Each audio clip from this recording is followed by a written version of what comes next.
Well, good evening, church history friends. My name is Barb Walden, and it's a joy to welcome you to the Community of Christ Historic Sites Foundation's Spring Lecture Series. We greatly appreciate you joining us this evening as we continue to explore the 20th century movers and shakers in Community of Christ history. Tonight, we will hear from Matthew Bolton as he explores the life and legacy of Charles Neff in a lecture called From Militarized Mission to Radical Resistance, Post-Colonial Reflections on Charles D. Neff's Legacy. As I shared last week, we have an exciting summer lined up. Big plans this summer, as we'll be hosting another book series. The online series will explore some great books, many of which are featured here on the screen. So be sure to mark your calendars for Thursday, June 17th, when we host Benjamin Park and discuss his new book, Kingdom of Nauvoo. The following week, we will hear from Spencer McBride as he talks about his new book, Joseph Smith for President. This book is literally hot off the press, and you will definitely want to get your hands on Spencer's new book. We will also spend the month of July talking about the story of the Kirtland Temple with one of our favorite historians, David Howlett. A number of former site directors and special guests will join us during this series. It's going to go about 4 weeks in length, and the extra guests will give us all additional perspective. David Howlett will also share more about his research and field many of your questions the last week of the series. And the exciting news tonight is we are adding a fourth book to the summer book series.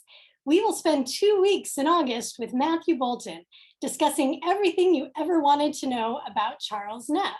So after tonight, if you still have questions, we'll come on back and join us in August as we discuss in great detail this awesome biography on Chuck Neff.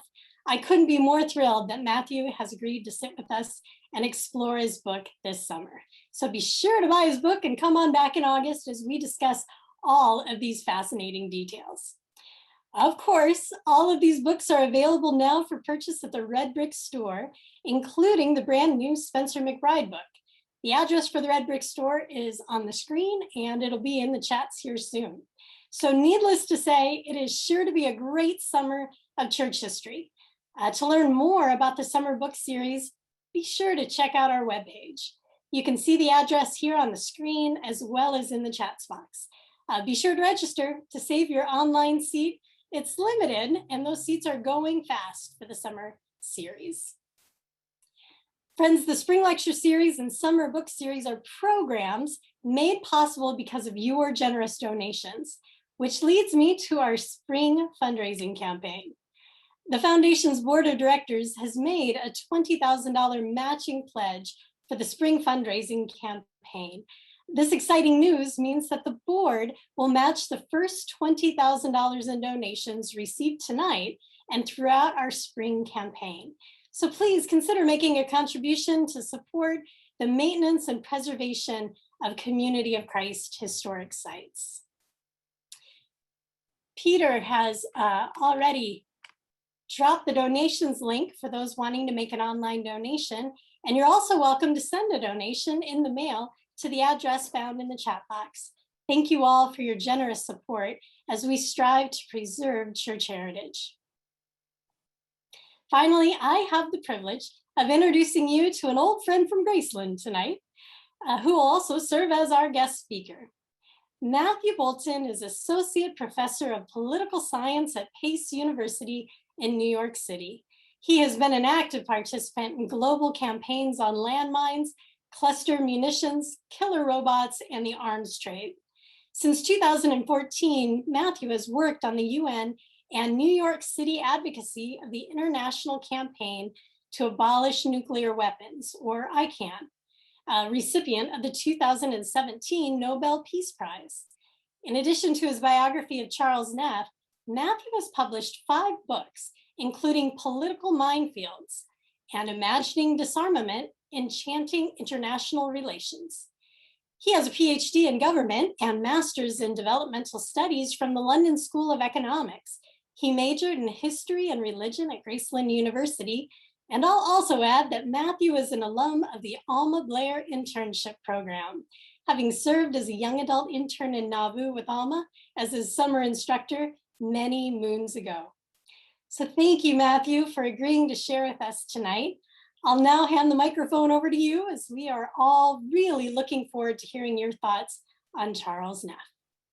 Thank you so much, and thank you all for spending your evening on this webinar. It's a pleasure to be here. Just before I begin, I'll say that I was indeed an intern in Nauvoo. It was a fascinating experience, and I learned a lot. And I also had Alma Blair as a teacher in the history of Christianity classes, both 1 and 2 at Graceland. So I learned a lot from Alma, and yeah, I'm very grateful for his mentorship and his teaching of me. All right, so I am going to talk today about Charles Neff. And it's an interesting experience to be sort of speaking with you all who already know so much about him. It was really fascinating to see how many of you knew him personally. And so, yes, this will be a conversation about Charles Neff, but it will also be a conversation in many ways about what his life sort of means to me, and sort of provokes me to think about. And so, you know, obviously many of you know more about Neff than I do, but I want to kind of reflect on the legacy of him in what I'll explain later in my presentation we might describe as kind of the post-colonial era. All right. So because I'm going to be talking about colonialism and kind of post-coloniality, if you like, I think it's very important to recognize that I'm in a colonial situation of sorts. I live and work in New York City, in Rockaway Beach, on the unceded land of the Lenape people. And I acknowledge the Lenape community, their elders past, present, and emerging, as part of an acknowledgement of my commitment to dismantle the ongoing legacies of settler colonialism and white supremacy. It's also important, before I say very much more, to recognize or to kind of make a caveat about language. I'm going to quote and put on the slides some text from church leaders that talk about people that they saw as other in language that is sweeping and insensitive. And I do that to kind of talk about the problems with those attitudes, not to endorse them. And in our discussion afterwards, I hope that we'll be more careful to use language that respects the dignity and particularity of all people, rather than just reproduces what was in the texts that I'm going to be talking about. So many of you, as you know, already know who Charles Neff is and a little bit about him. He was born in 1922 and grew up in a Baptist community, farming community in Kansas. He served in the US Navy in World War II in the Pacific. And in his officer training, he actually met a woman by the name of Frances Dillon, here on the right, he's here on the left. And she was a member of the Reorganized Church of Jesus Christ of Latter-day Saints, or RLDS. And after the war, he began attending with her in St. Louis and became eventually a member, and later an employee or appointee of the church. He was in the Council of 12 in church leadership position from 1958 until 1984. He founded Outreach International along with some of the people on this call. And so I'm not forgetting you all and your contributions, but he was one of the founding members. And later in his life, particularly in the 1980s, he became radicalized on peace, social justice, and human rights issues that in some ways led him away from the church hierarchy that he had been a part of for so very long. So the reason why I suppose I've been asked to talk about this, despite not knowing him as well as many of you, is that I wrote a book about Neff's life that was published in 2005. And it's been 15 years since I published that, and I actually began it while I was at Graceland. So there's some distance now between me and the version of me that wrote this book in the past. And there are some things, I will be frank with you, that I feel uncomfortable about with the book, even though I think I just reread it over the weekend, and I think elements of it stand up. The bits that stand up are his life, and there are things that I think are problematic about the book. First of all, I don't like the title anymore, and it has a kind of sort of white saviorism kind of implication that I feel uncomfortable about. And Neff was not a singular heroic figure; he was part of a context. And one of the ways I could illustrate that is the way that this photograph here shows Dale Bethel and Hiroshi Yamada-san looking at the book. And they are part of the story too, among many other people. And Francis, for instance, I don't think I wrote enough about. The book also centers the white guy in telling the church's international story, which was my intention in writing the book. I actually sort of unintentionally centered the story of a white American man that has gendered and racial and colonial dynamics to it that I think that we need to be aware of. And finally, I think based on when I wrote the book early in my academic career, I think it's under-theorized. I literally start with Neff's birth and end with his death. And I think it's not enough to tell a straightforward narrative, because I'm a political scientist, and narratives are political. They have implications regarding power and kind of institutions that we need to be aware of. So for this lecture, I'm going to use a kind of theoretical tradition that I think will help us to understand or to reflect on Neff's legacy and the legacy of the internationalization of what is now the community of Christ. So many of you may not be familiar with post-colonial theory. If you are, forgive me for doing a brief and rough and ready summary of a very rich tradition. But I've listed some of the people that have helped me understand this kind of theoretical idea. Edward Said, Gayatri Spivak, Ngugi Tiogo, Mary Louise Pratt, and Teresia Teoa. And obviously, there are many others who write in this kind of theoretical framework, but these are the people who I've read that help me understand it the best. And at the very core of this idea is that global politics today is shaped by a persistence of colonial relationships that continue to exist despite formal decolonization, despite many countries becoming independent from European empires over the course of the 1940s through the 1970s, particularly. These sort of center periphery dynamics where a lot of control and authority and kind of the circuits of power are navigated through kind of centers of what used to be the colonial authorities in the world, including Britain and France and the United States and Russia and China and Japan, and that has not ended with the formal turning over of political control to independent states. They also point out that colonialism was not only a formal political control by outsiders or economic exploitation, even those are very important parts of colonialism.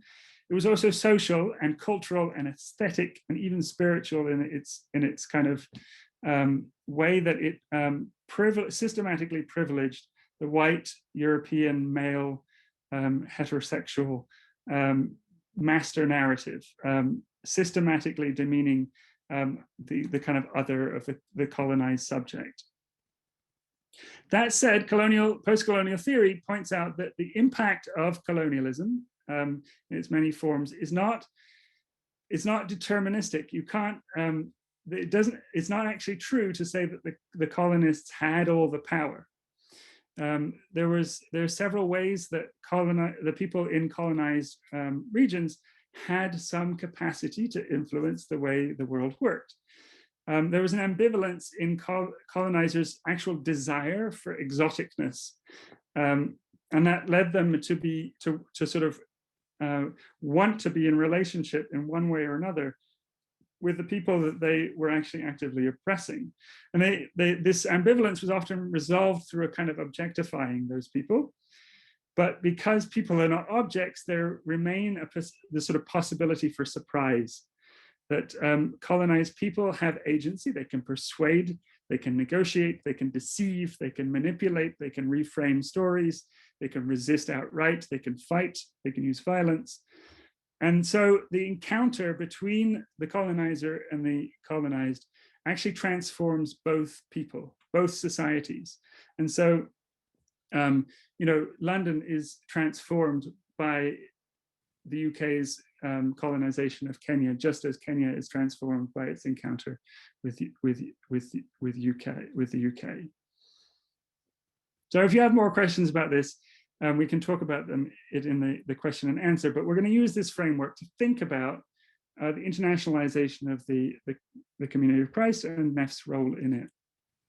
And one of the things that's very important to post-colonial theorists is that the recognition that no social science is objective, that each person who is doing social science is implicated in it, and they have a standpoint. They exist within the context of those power relations that I was describing.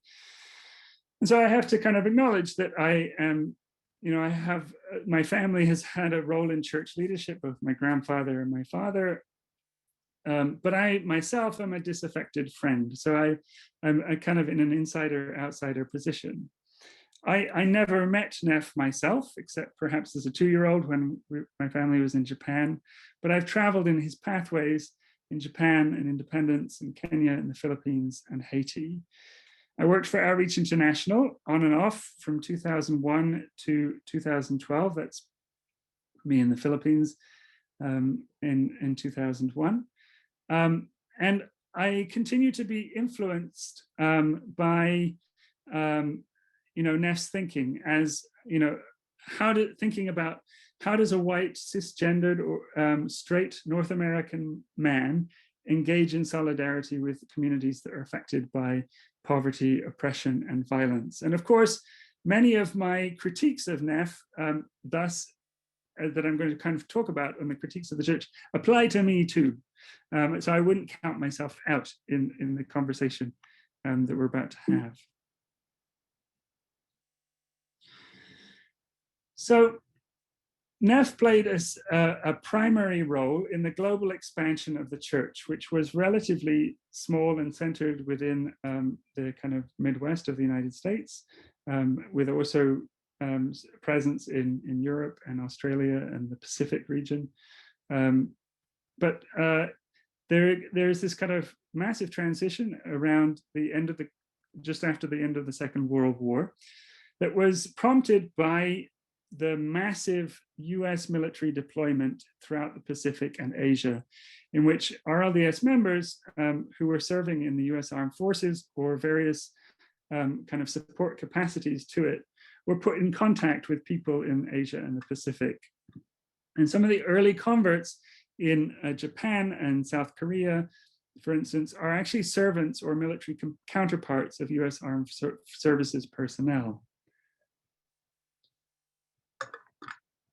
And this very much excited the church leadership and membership, so much so that in 1960, what was General Conference actually renamed itself to be World Conference, in a kind of a moment of excitement and expansive feeling that a better explanation of who they were was World Conference. And in some ways, they were reacting to a kind of growth in global thinking that emerged after World War II, particularly in the United States, with the founding of the United Nations and the beginning of decolonization.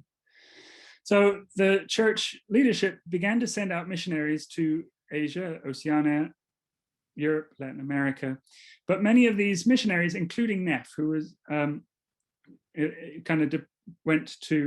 took his family to Japan, lacked local cultural knowledge and were seeking to essentially use the kind of power imbalance between the United States and the places that they were engaging in to seek the conversion of people in those places to what they saw as the one true church of the earliest church centered in independence.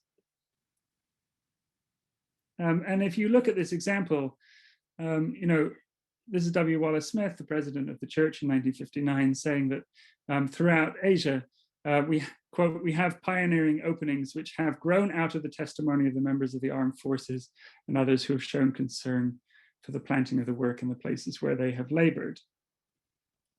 And so Neff sort of early leadership in the church is very much at this kind of center point between a military church nexus. He actually meets the church by entering the military. He joins the US Navy, he enlists, and he meets Francis, who was at a teacher's college in Central Missouri, what I think is now Central Missouri State University. And he was sent there for officer training, and he marries her while on shore leave in 1945. In the meantime, he served 2 tours in the Pacific at some of the most fierce battles of the Pacific War in Tarawa, which is now in Kiribati, Guam, the Philippines, Okinawa, and then he joins the occupation force in Japan, visiting Hiroshima actually only 3 weeks after the atomic bombing, which deeply disturbed him. And actually this whole experience was left him very, very unsettled about the role of the military, but nonetheless, he retained, especially initially early on, a kind of affection for this connection between the church and the armed services.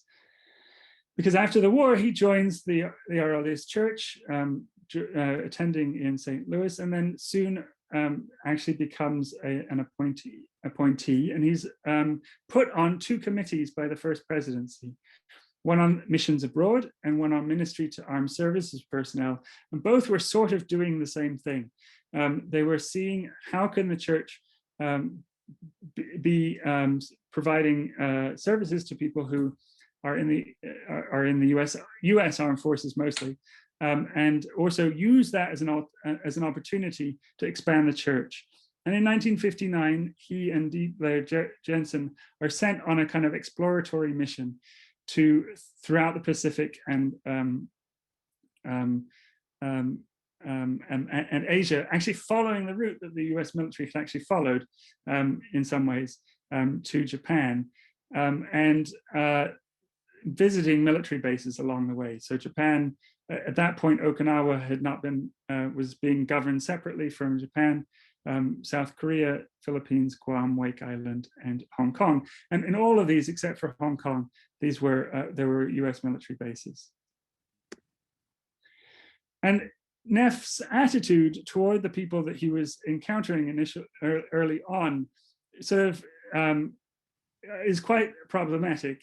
He sees, I mean, I'm not going to read this quote, but you get the sense that he sees people in Asia as a kind of flattened other, that you can kind of talk about them as being Eastern or from quote unquote the Orient, and that somehow they have impenetrable defenses. This is a stereotype that many European and white Americans have of East Asians, that you can't understand them, that they're beyond comprehension, and that only through the intervention of God and this sort of hand of God will this gap be bridged. And this is a photograph of the church in South Korea, which I think it sort of has an element of military fortress to it in the way that it looks. I know that there were reasons for why they had to have this retaining wall, but it's sort of an interesting that it looks like a military base in some ways. And you know, while Neff is saying that what will bridge this gap is the intervention of God, there's also this implication that the American influence in this region might actually permit Christian missionaries to have more success, that they've broken down, literally broken down the defenses of people in East Asia to Christianity.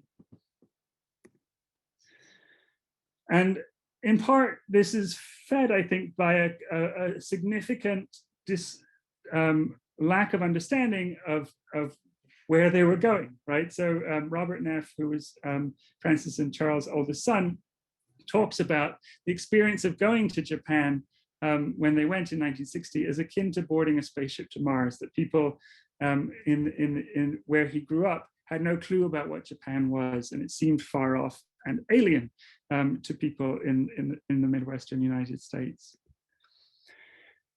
And while it seems impenetrable, perhaps, and distant and far off and alien, it's still exciting. And so you see in some of Neff's writings and thought and letters in the early 1960s, this kind of desire for the exotic that we were talking about in kind of post-colonial theory. He's assigned to the quote unquote Orient, which comes from Latin for the East, so the entire East of the world, which is depicted in a kind of distant, mysterious way. And Neff talks about himself as a kind of pioneer or an adventurer, which are, terms that come from the colonial, lingo. That said, and you see from some of these photographs, for instance, his kind of excitement. Here is Neff, and this is my grandfather, Reed Holmes, looking at photos of what looks to be like a photo album of my grandfather's visits to the Pacific. And there's kind of like they're being drawn in to this sort of the excitement of this other space. Neff kind of dressing up as a samurai, very ill-advised, and kind of being excited by the place that he is in. But this encounter is also profoundly unsettling, as he finds himself unable to answer basic questions of mostly Japanese and Korean people about the core beliefs of his church.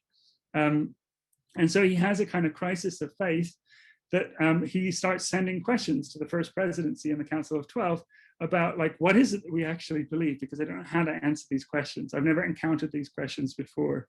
And he has this sort of crisis that is the result of this encounter with the other. And he begins to see the problems with seeing quote unquote missions abroad in this framing of a white man's burden, right? That somehow that this is the condescension that is underlying the term missions abroad. And I've got some other examples of this kind of desire for the exotic working within the church. And this is actually the lead of this article from the Herald in 1966, when Neff's assignment, India was added to Neff's assignment. I mean, it's both a very well-written kind of Kipling-esque paragraph and also utterly absurd, right? If you think about all of the stereotypes that people have about India that are coming from the colonial experience are in this paragraph. The idea that it is wild, and that there are like wild animals, that it is primitive, that people practice human sacrifice, and that it is a dramatic place, right, that you engage with. And so, and kind of even 10 years after he had visited Japan and Korea, there's this desire for Neff that Neff has, that his presence, his what he has to share will entirely transform another culture. That culture will come under the influence through him of his religious faith, and their culture will be completely transformed by him. And so there are some, real concerns about the kind of condescension and power dynamics that are kind of implicit in these statements. And that some of you may say, and some people often say when responding to the kind of post-colonial, looking at the way that people talk about this encounter, well, this is just talk, this is just language, but it has real effects. For instance, W. Wallace Smith was actually initially reluctant to ordain Asians. He saw them, that he drew on a kind of racist understanding within the earliest church that somehow people of color you should be more careful about ordaining them than white people. Sometimes Neff used kind of ways of talking about poor people, even if he was talking about the importance of their empowerment, that sort of portrayed them as abject and nameless. And for instance, in this article earlier, he talks about a toothless old tribal woman, which is obviously insulting, right, to the person that he's talking about, even if he's trying to express a sense of compassion toward her. He began to see that he could not actively, and he and others from outside of the region could not actively run the church effectively because they didn't know the situation. And he started to adopt a model of missions, which he called indigenization, which I learned from one of the other lectures in the series, was actually borrowed from other Protestant mission kind of studies. The way that this was done was that they would elevate a local church leader. Sometimes this person was already the kind of leader of an indigenous church tradition that was sort of acquired by the earliest church, or rebranded, as David Howlett put in his presentation earlier. And there's links between this kind of way of managing at a distance, between that and also the kind of colonial tradition that the French and the British used, which has been called kind of indirect rule, where the British presence, for instance, in India during the colonial period, there were very few English people actually there.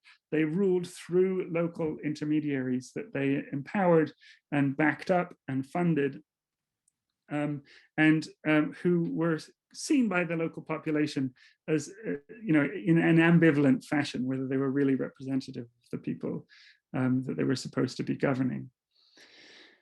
Also, in his initial kind of forays into social services, as he encountered the kind of poverty in places, in newly decolonizing countries, initially his first experiments in that tended to be quite condescending, kind of the sponsorship model, or handing out clothing to people and food without necessarily thinking through the kind of power dynamics that were at play, and whether or not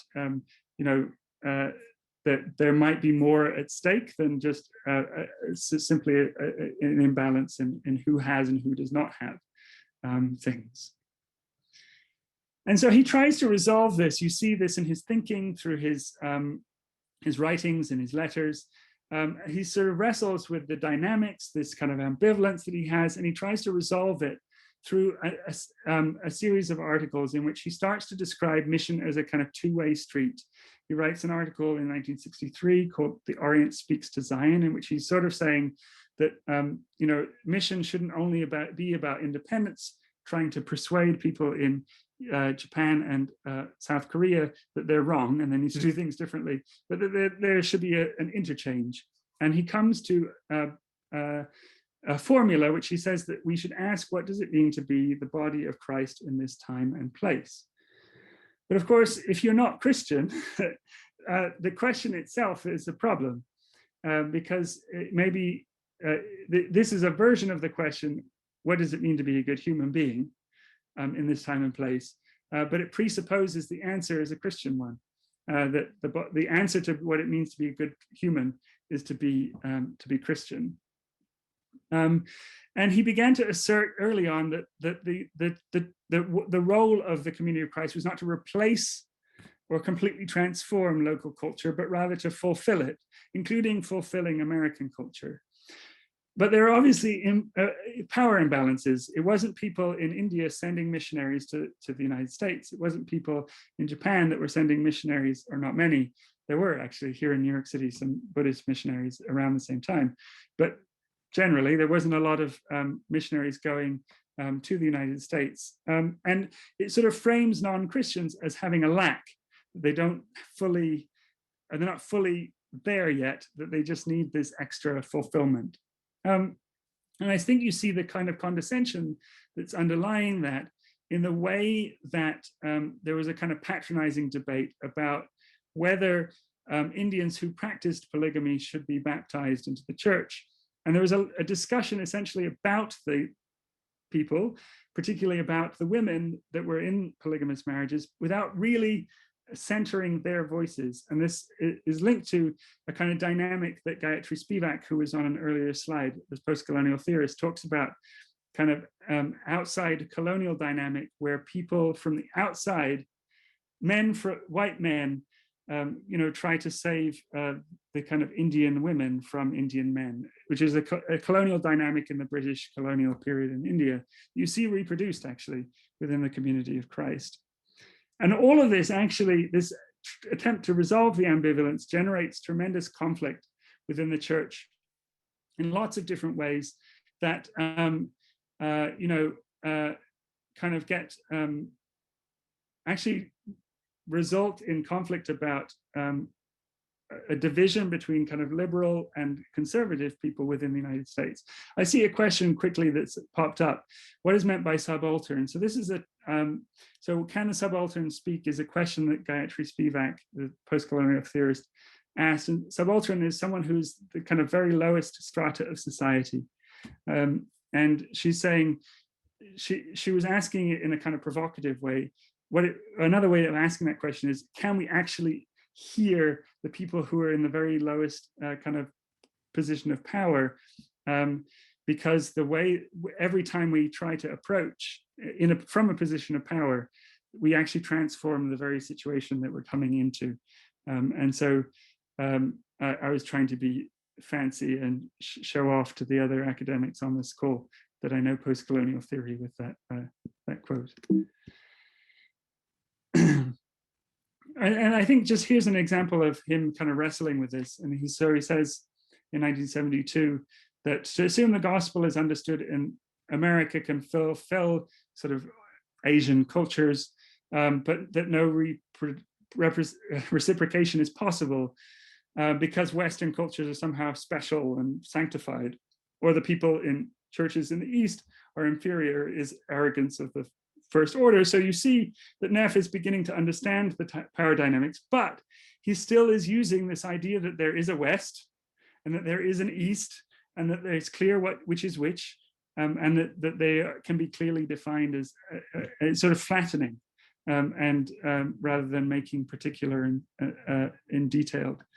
And he also is talking about Christians still. So he's not thinking, in this piece at least, how he's actually framing the question in very specific ways. So in his encounter with kind of other people outside of the United States, you see a kind of slow transformation of Neff's ideas from this kind of militarized mission early on. These dates are somewhat arbitrary, but they give you an idea of where his ideas kind of began to shift, and there's some overlap. Initially, he sort of uses the power of America and its military might in an attempt to try to transform people that were at the periphery of the church's geographical imagination. He begins to see the problem with that, and so he sort of shifts to believing that somehow what we have in the center place fulfills what he would believe is lacking in the culture of the periphery. And he begins to see that there may be some two-way street element to that too. At the same time, he begins to see that it may not be enough to only talk about doctrine, but there might, because he sees the suffering of people who are in poverty, who are wrestling with the implications of war, that what it might mean to be the body of Christ in this time and place is also to provide what is materially lacking in terms of assistance in food and housing and healthcare and education and so on. But he actually begins in the 1970s to actually start to think, maybe I was wrong, and I need to reason with people as equals and not just frame the question in the way that I have previously. And so he actually starts talking about mission as a form of dialogue. Now, of course, that dialogue is not entirely power balanced, because he is coming in as an outsider, he's an American, he's relatively wealthy compared with much of the people of the world. And so one of the questions that post-colonial theorists would pose to this is to say, is that dialogue even really possible as equals in terms of power, because the power imbalance is so big? So that's what the question, can a subaltern speak, is getting at. And so I think he realized that, and he moved on to that, from that in the 80s, to begin to think about his role and the role of what it meant to be a good person in a world of poverty and suffering and violence, is to actually act in solidarity with those in the periphery and unsettle yourself, to really wrestle with his own role in the very problems that he was seeing in the world. And so in the 1980s, he begins to have what I would call perhaps a prophetic turn. He encounters the theology of liberation, initially actually in Catholic magazines that he subscribed to. But an event that really had a lot of influence on him was the 1975 World Council of Churches assembly in Nairobi, which was themed liberation. And I had read some of his handwritten notes from that conference, and you can see he's really wrestling with the ideas that he's encountering. And I also relatively recently, Neff's daughter, Susan, just donated a bunch of slides to the Community of Christ Library Archives. And he took a lot of photos from this time. So I think he was thinking about it. He was engaging with it and encountering ideas that perhaps the role of the church is to fight for people's liberation from oppression. He also encountered these ideas in his work in the Philippines, where he was working with Outreach International and Community One Resources Development, church-affiliated NGOs. He was encountering the community organizing movement in the Philippines that saw poverty as linked to a lack of organization among the poor, and it was in its more militant versions, was actively resisting the US-supported Marcos dictatorship. And he was encountering these people and inspired by them. And so he began to think about dismantling the very hierarchy that had empowered him in the very first place. So as the debate about women in the priesthood was starting in the 80s, I mean, it had been going on for a lot longer, but was coming into the open in the 80s, he actually weighs in with an article in the Herald, which says that he's actually not in favor of women in the priesthood. He's actually in favor of getting rid of priesthood because Christ was opposed to hierarchy. And so removing the entire structure that gave him the authority perhaps to be in the Herald in the first place. He also opposed the building of the temple, seeing it as a capital-intensive centralization of the church, that the money could be better spent outside in the world. And he begins to become more militant in a non-violent sense. He preaches a sermon that was not cleared by the First Presidency or the Council of 12 to 6,000 people during World Conference, where he declared nuclear weapons a sin and hints that he would be engaging in tax resistance, with protesting the use of his taxes for nuclear weapons, and quoting his experience at Hiroshima as a kind of grounds for that. He also became disaffected with Outreach International, which he saw as too not radical enough, and he starts another organization in and around his retirement in 1984 called Global Community, which he actively wanted to be more radical and confrontational than Outreach International, and for instance was supporting labor unions in the Philippines and fisher people who were resisting this sort of commercialization of fishing in the Philippines. He joins human rights demonstrations in Washington, D.C. against the US role in Central America, and he helps to start Bark University's Peace Studies program.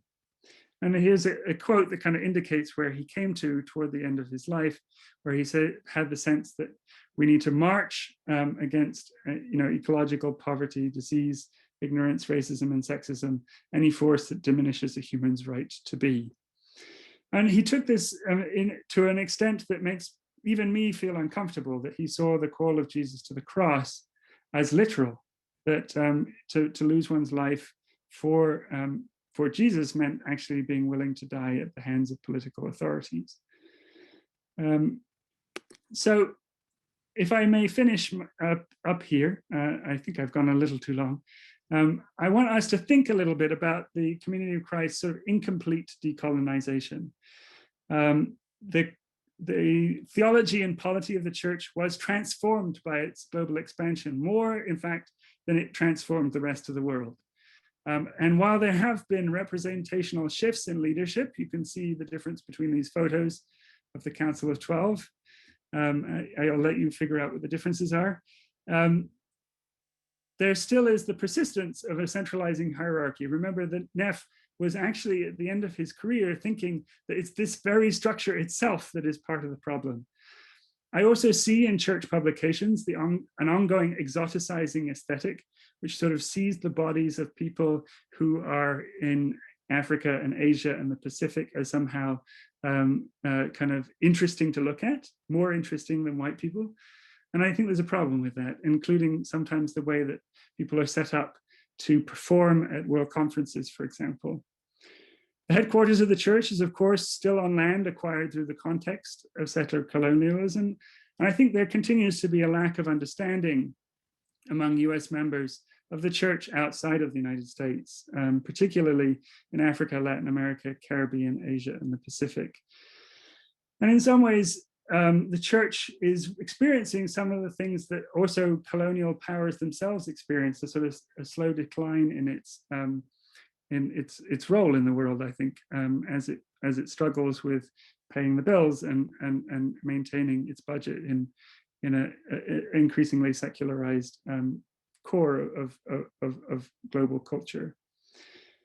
If you're interested in what I do now, which is not very much about Neff and Community of Christ history, I work on disarmament issues mostly.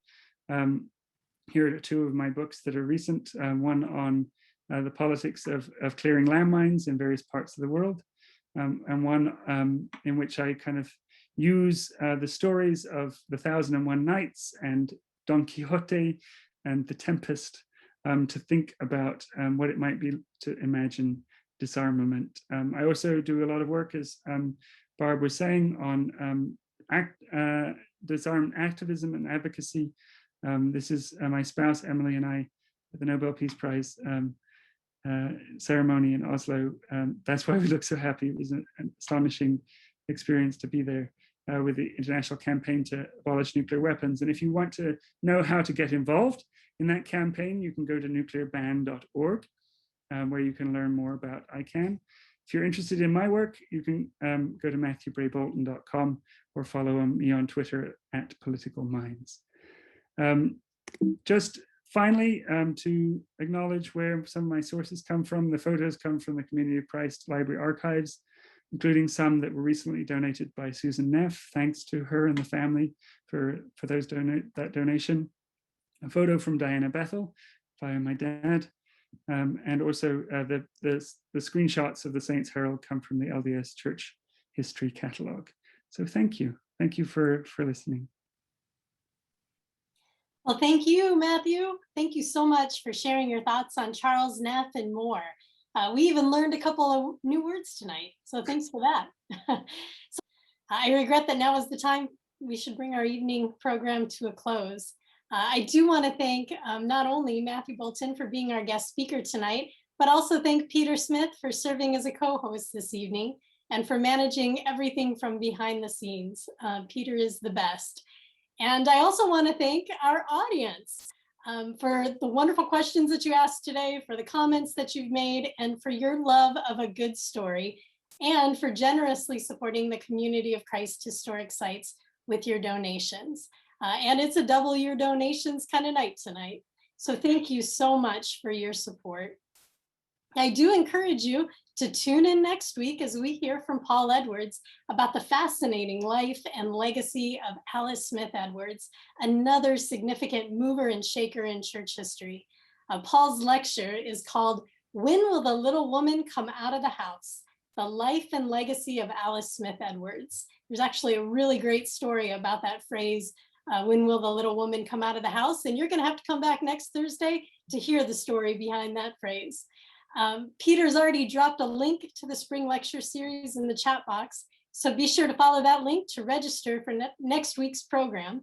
You really won't regret it. So until next Thursday, keep reading your church history, friends, and have a good night.